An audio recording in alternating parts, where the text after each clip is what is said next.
طب ادواتهم ايه؟ ادواتهم ايه؟ يقدروا يجيبوا دبابه، يجيبوا طياره، ولو كانوا يقدروا كانوا عملوا زي ما الامريكان عملوا في 30/6، حاولوا يقتربوا من الشواطئ المصريه بقطعه بحريه وعليها طائرات وعناصر من المارين. لقوا القوات الجويه فوقهم، لقوا القطع البحريه فاتحه، حسوا ان في جيش. احنا عندنا البلاغه دي على اليهود الجانب الاخر.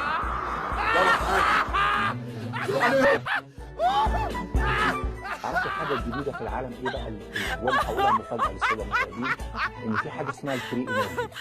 اجيب جهاز كده وانا شفت ده بعيني، محدش يحكولي، احطه في المبنى بتاع سيادتك كده، سيادتك ما تدفعيش انا بقول لك كده، وعندي وموجود.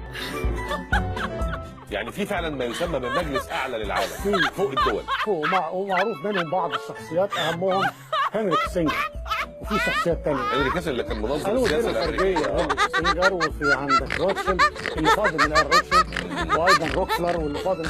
هتشوف اللي هم مفروضهم بقى. ده العدو الحقيقي يا تامر، ده العدو الحقيقي يا تامر. بعدين عايز اقول لك خبر كويس النهارده. انا سمعته يمكن ما تسعش عندك بس تقوليه. اتفضل. وهو ان الدفاعات الجويه بتاعتنا في المنطقه الغربيه نجحت في اسقاط طائره امريكيه بريداتور بدون طيار كانت بتتجسس علينا في الحدود الغربيه. نجحت في انها تفك الشفره بتاعتها وتسقطها كده سليمه النهارده. بس الخبر لم ينشر، هذا الخبر موجود في البوابه نيوز تلاقيه. بوابه صد النهضه ده هيقع لوحده.